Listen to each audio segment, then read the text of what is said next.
I booked a very decent and highly rated guest house on booking.com. When I arrived, I was greeted with a lockbox with my hotel key in it. I followed the instructions and retrieved my hotel key packet, which includes the keys for the portoni, front doors to enter the apartment complex, the keys to enter the guesthouse lobby, on the 5th floor, 6th floor if you are American, and the keys to enter the private hotel room with a private bath. There are 2 rooms in the guesthouse. However, popular to Italian stereotypes, the portoni is notoriously tricky to enter and exit. I tried following the directions of the B&B owner, but my entry keys, regardless of me trying, don't properly work, so I effectively asked a resident leaving the property to kindly grant me entry, and they did. Luckily, opening the guesthouse lobby doors and private hotel room doors are rudimentary and I could unlock these doors in a heartbeat. Adjacent to my B&B room, there is a second key hanging just outside in the hotel lobby that only grants you access to the portoni, front doors of the apartment complex, and guesthouse lobby, so it is less equipped than the first key which grants access to the portoni, the guesthouse lobby, and the hotel room. On June 23, 2026, I was hanging out in Napoli, but because getting out of the apartment complex requires you to unlock using the key, I have to use the keys to get out. I had trouble with it despite following the directions as the portoni doors are notoriously stiff, so it took me 5 minutes of repeated twisting, multiple attempts, just to get out. On June 24, 2026, because I knew the outer doors are notoriously hard to enter and exit, I brought down 2 keys, the first pair, which includes the portoni, the guesthouse lobby keys, and the hotel room keys, and the second pair, which only includes the former 2. Given the time constraints as I had 30 minutes before the Flixbus from Napoli Centrale to Roma and Agnina leaves and walking from the guesthouse to the bus station commands a 15-minute walk, I left the first pair, which includes the entrance to the apartment via the portoni, the entrance to the guesthouse lobby, and the entrance to the hotel room, in the key box, but unfortunately, that was all the key box could fit. Because of time constraints and me being unnecessarily stressed out, to make matters worse, I was kinda burnt out after a months-long Europe trip, especially with the 35+ degree C temps. I accidentally took the second pair with me, which includes the portoni keys and guesthouse lobby keys, and realized it when I was already at the Flixbus heading for Roma and Agnina 10 minutes in.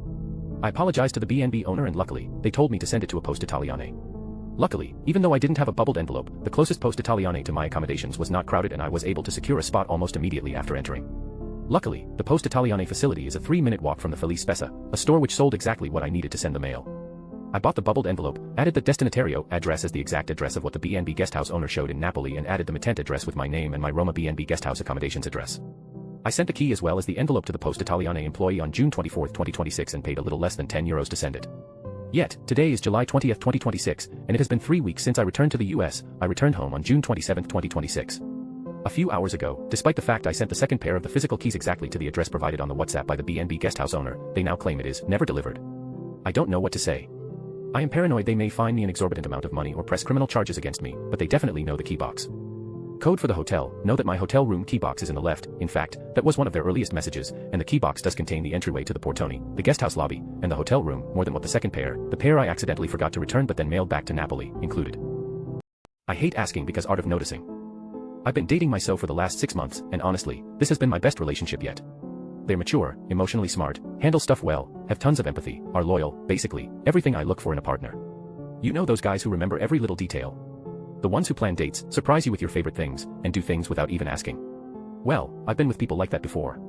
And now, my current partner is the complete opposite. They don't care about those small gestures or planning ahead. They tell me to ask for what I want, but sometimes, you just don't feel like asking. You wish they could read your mind and do things for you. It's like asking someone to get you flowers. Those flowers aren't special if they buy them later because you asked. For instance, when I'm feeling down, instead of checking in with me or doing something nice, they just expect me to say what I need. Or they never plan dates. They don't surprise me with anything, no remembering my favorite things, and no setting up fun stuff on the side. It feels like I'm a ghost in this relationship. My friends pay more attention to me than my partner does. And believe it or not, I've already talked to them about this, but it's not getting better. It's slowly driving me crazy. So, what should I do?